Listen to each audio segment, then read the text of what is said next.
I didn't expect to like the hot take question as much as I do. I didn't really know what to expect. I didn't know that we would have such a wide array of sort of subject matter experts. We've just had people talking about, everything from alcohol regulation to different innovative ways starting your law firm to building construction projects around the world. People harp on facts and then lose sight of any type of train of thought you're trying to take them on. But he's also living and breathing that revised sort of structure, the way that he even goes about his practice on a day-to-day basis. When you can't even buy alcohol, you can't vote, yet you can be incarcerated. It was an interesting take. He's just one of the earliest people who has his toe in the water of something that is only going to be scrutinized more and more and more in the coming years. Welcome to Between the Briefs, a podcast by Steno. We're here to bring you practical tips, expert insights, and real conversations about the pretrial process, court reporting, and the legal technology shaping the future of litigation. I'm your host, Adrian. And I'm your host, Joe Stevens. Whether you're an attorney, paralegal, or just curious about how technology is changing the legal industry, we've got something for you. Each episode will break down complex topics, share behind-the-scenes intel, and talk to the people leading innovation in and out of the courtroom. So grab a coffee and let's get into what's happening between the briefs. Welcome to Between the Briefs, a podcast by Steno. I'm your host, Adrian. And I'm your co-host, Joe Stevens. On today's episode, we got something a little bit more chilled or relaxed. Joe and I really wanted to create a recap episode and dig into the experiences we've been having here with Between the Briefs and kind of recap on some of these guests we've been having, because all of them have been incredible and a lot of them have had their fair share of highlights. So kind of just want to take the audience here on a bit of memory lane and have our take on it. What was it like being the hosts in that position and just hearing this from the guests? Joe, thanks for joining me here today. I know I sprung this idea on you very spontaneously and you wrote along with it, which I appreciate. So let's get into it, man. Like, tell me, what was one thing that so far, actually, I wanted to hear, this is my question to you. What was your take when we brought you in for season 2 going, hey, we want you to be a co-host? What did you expect, and how did your expectation differ from the reality? Yeah, I didn't really know what to expect. I didn't know that we were going to have such a wide array of sort of subject matter experts. The unifying point of this podcast is really about like legal tech, right? And then pivoting around that, we've just had people talking about everything from like alcohol regulation to, different innovative ways starting your law firm to, building construction projects around the world. Like, it's really, really, really been fascinating. So I've loved it. I really have. It's been fantastic. Man, I love to hear that. And I think going into this show and creating it, when we all just came up with the idea, I don't think we realized how big it was going to get, right? Mind you, we're still relatively small compared to other podcasts, but we have gotten a lot of interest, and we even have lawyers coming to us now being like, hey, I would love to be on this podcast, which is a really cool feeling. I remember when we interviewed what was his name? He was the IP and cyber defense lawyer. He was right on it. And the first thing he said that really struck me, I was like, whoa, is that he was all about our podcast. Like, he loved listening to us. He was very interested. He's like, I got my own notifications on and ready to listen. Patrick was his name. So really, it was really cool having him on the podcast, and just hearing someone say that was incredible to me. Yeah, it's got to feel cool on your end. You've seen this whole thing sort of from its inception. What about this for you, just to put you on the spot? Do you have, you're obviously not a lawyer, but you're conversational with a lot of the legal tech world. Is there a guest that stands out to you as someone who really sort of either surprised you with stuff that they were teaching or caught you off guard? So I love the James Bremen episode. That one has not aired yet as of this time of the recording, but loved it because he was in construction law and he was a lawyer based out of the UK. And what blew my mind is I was like, man, this guy sounds like a lawyer 007, like Yeah. Yeah. doing international law construction. In the conversation, he talked to us about how he was blown away by the complexities of the law in other international markets, and how he had to get his hands dirty, like literally get in there, speak with local attorneys, figure out the laws, and lock himself in a room with them, and like being like, we're gonna get this done. But also the journey that we would have to go through, especially in some of these more dangerous countries. He mentioned going into more of the Eastern Bloc countries, and opposing counsel ended up hiring some like Chechen hit squad people to follow him around, and it's like that's an intense story, Yeah, right. I mean, it's sort of got a podcast of its own making just in that story. Now, is there anyone that surprised you in terms of like an insight when you heard him say it, and it was like, wow, this is a really good, him or her say it, because you had so many people that really surprised you? There's two different areas that always I really love. One is when the law really intersects with history in a meaningful way. So when Jackie was on here, and again, this is something an episode that hasn't aired yet, but she's in the alcohol regulation industry. The connection between that and the way you can just dive deep back into prohibition and just really the rise of organized crime in America too. That was really fascinating to me. And then to see just the legacy of that and the way that alcohol is regulated state by state around the country. That's one. The second for me, it really was our first episode. Um, I think that when David Finkelstein, he did a really great crash course in storytelling. And I really think, and this is a question I've really peppered our guests with over the course of this season, but it's a really hard art form to teach. You can learn it and you can't, but it's just a really hard one to teach. So you can be the smartest person in the room, but if you can't communicate, it makes it really difficult in a courtroom setting to actually be the lawyer that people are paying you to be, really. So I loved hearing his take on crafting a story and the deliberate way he goes about preparing that. Oh man, I like that as well. One thing he said that really struck with me is like, when I get in the courtroom, I'm looking to convince the judge, opposing counsel, and if none of those work, I'm going to convince 12 people on that jury, you know? And the way he told the explain telling a story, what really impacted me, he said, don't let the facts get in the way of a good story. Now, when he said that, he didn't really mean like just ignore the facts. He's saying how people harp on facts and then lose sight of any type of train of thought you're trying to take them on, any type of story, right? If you tell somebody this guy came in at 8:30, he was wearing a blue shirt, he did this, that. They're trying to picture this with so many details and maybe factual that they lose the whole idea of the story that you're trying to tell. So I liked how he was talking about that, like be deliberate in the facts that you share and how it paints the full picture. Yeah, absolutely. I mean, just the art form of storytelling is just it's one that almost takes a lifetime to really figure out. Adrian, what about this? What about Jesse? Do you remember Jesse's episode? Again, one that hasn't aired yet, but Jesse was really interesting.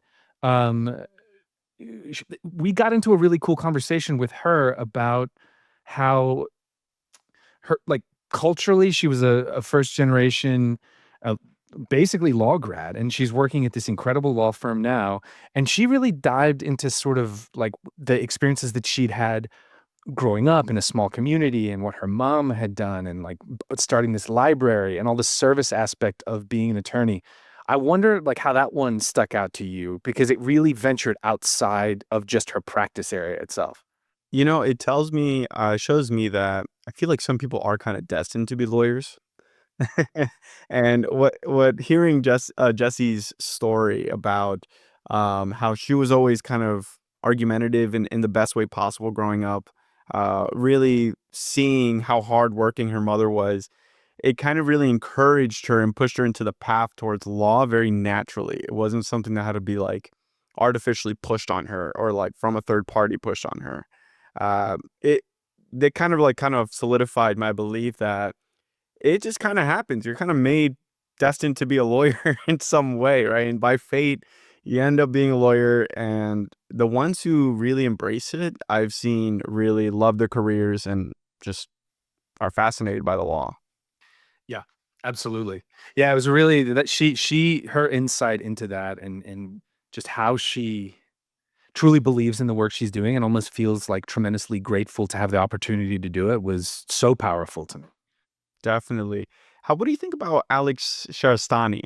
Because he was, I think, one of the more innovative guests we've had in terms of how he's running his practice. It was completely different from what we're normally hearing, right? A lot of people say, we know you got this typical structure. You got a managing partner, partners, and associates, attorneys. And his firm was very slim in terms of structure, yet extremely AI powered. The ability to just vet things and create a marketing plan that was all embedded with technology fascinated me. Yeah. We've had the question, obviously, that we ask at the end of every episode about the hot takes on the industry. Um, we've had people just kind of say everything from being very skeptical about AI in the future, being very excited, being sort of evangelizers of it. He was he was on the latter end of that, right? Like he's obviously an evangelizer, but he's also living and breathing that revised sort of structure, the way that he even goes about his practice on a day-to-day basis. So he's actually a really wonderful testament to the power of, um, you know, I guess like he's actually living his hot take. And I love the fact that he's sort of not afraid. We talked a lot about the effect that it's going to have on like the billable hour, right? That structure as well is sort of being affected by, AI. I really love that. And also I do love, as someone who, has run an office in the past too, culture is something that everyone talks about, but then to what degree does it matter? And he really emphasized the value and importance of creating an internal culture, which again is easy to talk about. It's another thing to sort of live and breathe entirely. And that was some of his magic, I thought. Oh, for sure. My favorite thing about his hot take as well was he said some people may act like they're experts in the matter, but then when you really dig into what they're saying, it's just platitudes that they're regurgitating, which may not be wrong, but none of it is actually effective in giving you any type of insight or showing how they're subject matter experts. So I really resonated with that because coming from a place like Miami, where, you know, Yeah. you're surrounded by people who look like they have it all, but might not be all of that when you really look under the hood. So it really resonated with me. And I think it's a lesson learned through life that you really got to learn from those who have actually been there and done that. And they really know what they're talking about. Yeah, and sort of another guest that we had, Diana Khan, who was sort of, in a way, you could really say she is a lawyer running a marketing company that also, like, as a sort of secondary focus in a way, is the practice of law. It's a totally different structure. She's obviously a practicing attorney, but she has built a marketing team around her that has just redefine the way the way she gets business and then the way she can attend to the volume of clients she has. What did you think? You're obviously in this industry of like content creation and marketing. And when she came on and she was talking about what she was doing, was that a surprise to you, or like how did you take that? I saw that as the future. So we talk about technology future, which very, very true. I I interviewed Bob Simon once, right? Big Bob Simon. Love that nickname. Bob Simon, if you hear this, great nickname. But I interviewed Bob Simon once, and this was in season one. One thing he said is he was an interesting attorney because he not only had a great successful practice, he also had a business that did kind of like WeWorks for attorneys, where Oh, he's like, interesting. you don't really need uh, a whole outdated law firm. It could just be a place where all attorneys meet from different practices, and you're amongst your peers. So I love that concept. It was really cool. And then another portion of this is he had a whole podcast studio and content room built into his office. And when I asked him about it, he said It's the future. If you want brand identity and being able to be recognized, you need to start focusing on the content you're putting out so people can consume it, because it's the new digital age and this is how people consume information. And this went into the hot take of private equity, swallowing up law firms. He's like, well, if you have a personal brand, you can actually work as a hedge against that because you have business coming in. There's eyes on you, and you have more leverage in that situation. It's exactly like Diana Khan, right? She has this marketing business. She's on TikTok, Instagram, creating these fun pieces of content that others may view as childish or silly. She even mentioned that in the interview. She's like, hey, I actually have opposing counsel that comes up to me and they're like, oh, this is a TikTok lawyer, right? I'm going to crush her. And little do they know. So I really do think it's the future. It's just whether or not people will embrace that, because it's not an easy thing to do. Yeah. Yeah. It's so interesting because it is, I mean, when you think of the practice of law, you don't think of what she's doing. Historically, I mean, when I say historically, like within the last few years, it was still the idea of that, I think was sort of unfathomable to that degree. And so this entire history of this practice is now like coming to terms with its own identity crisis to some degree. And I really am fascinated to see how people are leading the charge on that. For sure. What was your favorite hot take? Oof. Because you have a lot of them. I know. It's such a good question. I'll tell you mine. Let's hear it. Let's hear it. The very hot take was Sarah Medina, Kim Scully's. Oh, yeah. I don't believe juveniles should be incarcerated. Yeah. Right? And her point was like, honestly, it made sense the way she phrased it, when she was saying, like, if you're giving all of these responsibilities, you can work a job, you can basically vote, or you can't vote yet, but you can, get a job, do a lot of the things that to be a productive member of society, yet you're expected to be incarcerated. It was kind of crazy to me when you can't even buy alcohol, you can't vote, yet you can be incarcerated. It was an interesting take, and I thought it was a pretty good hot take. Yeah, no, that was definitely the one that, as a criminal law practitioner myself, like that was the one that caught me, I think, the most by surprise, just because, I don't know, it just did. I wasn't expecting it, right? Like, and it's an incredibly powerful hot take for sure. I think I've always been interested by the comparison hot takes. I like the people who, I think James Bremen was one who was like, AI is going to hollow out our entire industry.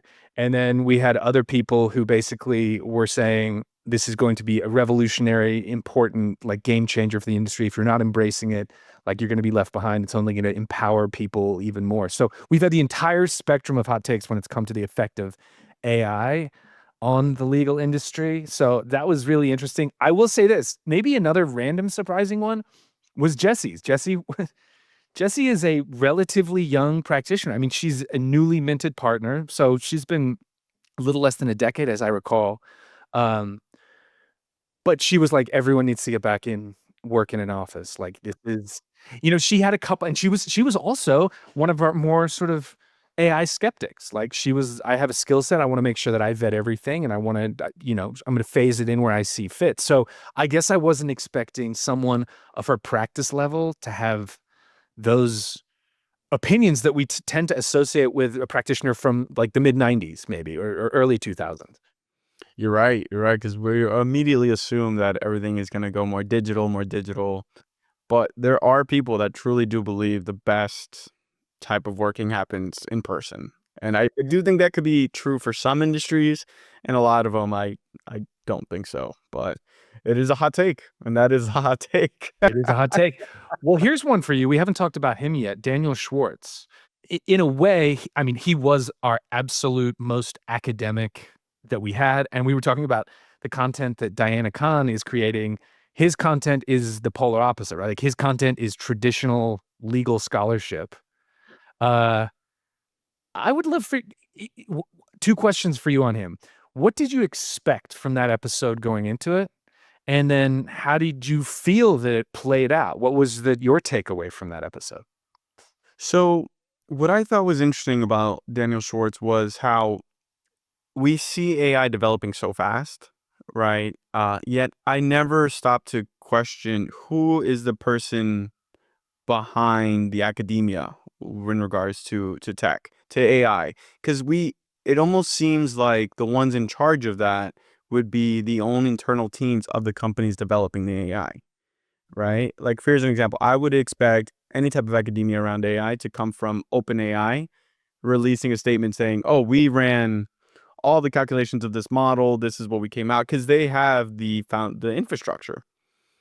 But then to hear it from someone who's actually in scholarship, in academia, going outside, looking in, saying, no, we ran tests and this is what we came up to our conclusion. And this is how we really reached this X result within X amount of time, really surprised me, because you can see the application of the study and it actually gives you a inside look like, okay, there is someone aside from a tech company that is researching these things. Yeah, as someone who teaches at a law school, that level of legal scholarship matters obviously tremendously to the practice, and it historically has.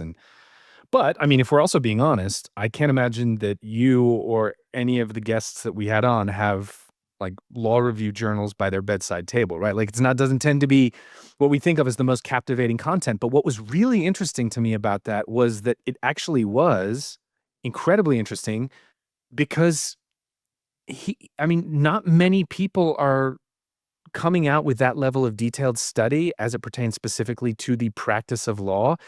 Not many law schools are actually teaching AI, even though a lot of the students are using AI.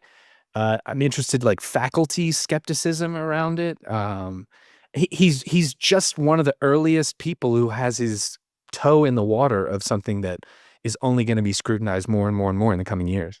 It's a good point. Really good point.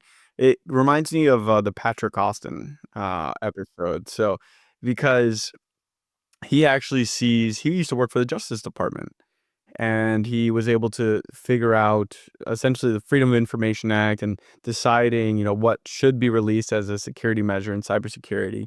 Kind of crazy what he told me, with people actually putting in Freedom of Information Acts to figure out the name and number address of their opposing counsel. That is dangerous and Yeah. insane. That is crazy. Yeah. Well, right. Another guest who made what some people could describe as a potentially more sterile or less glamorous area of law really fascinating. Yeah, I think if I remember right, at the end of his episode, one of us asked him about you know privacy law is all about being sort of proactive. Like, how do we get out in front of any of these potential breaches or security concerns, whatever it might be? But with that, we asked him, like, are you skeptical of AI? I mean, given the force and the disruptive force that it may play? And he basically said quite the opposite. I think he was the one that described himself as an AI evangelizer, which was not really what I was expecting from a privacy lawyer. Right. You would expect it to be like, no, this is just going to make everything a lot harder for me. Yeah. Yeah. Yeah, indeed. Let's put you on the spot on this one too. Is there a question or a topic? Is there a question you didn't ask a guest that you would love the chance to ask them? Or is there a topic that we went over with one of these guests that you'd love to sort of do a deep dive into again, or that you've thought of more since the podcast was recorded? That's a good question. I mean, I'll jump in while you're thinking if you want. I'll go back to Jackie. Like, I really would love to dive more into the specifics of, okay, like the emotional mood in the US around and before Prohibition, then the shifting landscape during Prohibition, then the post-Prohibition world, like the rise of that organized crime, and just really kind of take a history lesson through that specific lens of the law, which is a really, really, really niche way to sort of do a history of 20th century America. You know what I really liked about that episode, and wish we could have dug in. We did ask questions around it, with how prohibition and the rise of organized crime led ways to a lot of laws that are still in effect today. And it's kind of like it's not the government being preventative with its legal action, it's being reactive. And then that reaction is set in stone in a way, which I thought was really interesting. Yeah. Yeah. Yeah. No, it is. It's fascinating. And it's fascinating to think of something that is so commonplace in our world, just the presence of alcohol in our world, and like how so much of the regulation around it is really a relic of a time that we do know a lot about, but it just feels so historic. And It is. It's yeah. so long ago, 1950s, is a long time ago if you're putting it into perspective. Um, and it is pretty shocking. And when I came to an answer to answer your question, because I was thinking about it. One question I wanted to, or topic I really wanted to dig deeper into, was Kaveh Rasasade's episode. We haven't released it yet, but he talks about the integration of blockchain and law, right? I am fascinated by this because I've been involved with blockchain in my earlier days. Like, I invested in Bitcoin when I was like a freshman in college. So I was always surprised by it. I always thought it was like a crazy technology that was very interesting. I would have loved to get into more specifics about how can we practically integrate blockchain into a law firm, right? I would imagine it would have to be someone that is like a head of information technology or technology at a firm who would need to know about blockchain coding and infrastructure, and then understanding how documentation can then be applied to this, and then show a practical way of giving the average user, okay, this is what you're going to upload it to, and then it'll immediately upload into the blockchain. Because I always felt like that was a disconnection for people. Is, okay, this exists, but how can it be used practically? So that's what I would dig into. Yeah, that was cool. And you were asking all kinds of questions in that area during that podcast, and that is a conversation that could have gone on for a while. Also, he was one of, I think, if I'm not mistaken, he was one of two that we've had who are um, really kind of have their foot both in like the American legal world and also the European legal world. I mean, he recorded that from Berlin, as I recall. Yeah, he Yeah. did. He's in both. He was both in the European world and in the U.S. Yeah. No, that was fascinating. I absolutely agree. So I would love to know, what do you expect for our coming season? Is there anything that you would like to see or change about the podcast? Do you think we should have more fun segments? Do you think we should ask another thing besides our hot take? What do you think? I I don't know. I didn't expect to like the hot take question as much as I do. It kind of is a fascinating, broad, by design question that really gets people going. I think it would be fun to maybe have a segment or two where we put our guests a little bit on the spot, or we surprise them with something. I don't know, make them react to something, and I'm trying to figure out what that might be. I think that would be kind of cool to see their reaction in real time. But I've loved the way that it's flowed, man. I mean, I love the way that it just kind of, each conversation goes down a road that we don't really anticipate from the jump. We really don't. We try our best to come prepared to these conversations.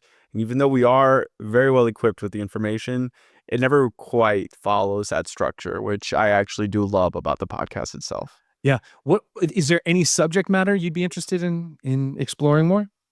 I would like to get to know a little bit more about the attorneys themselves, or the paralegals themselves. We should actually have more paralegals on. I think we've had only one, really, and we need, I think, some more would be fantastic. Yeah. And also, with that, touching into the personality of the person we're speaking to, right?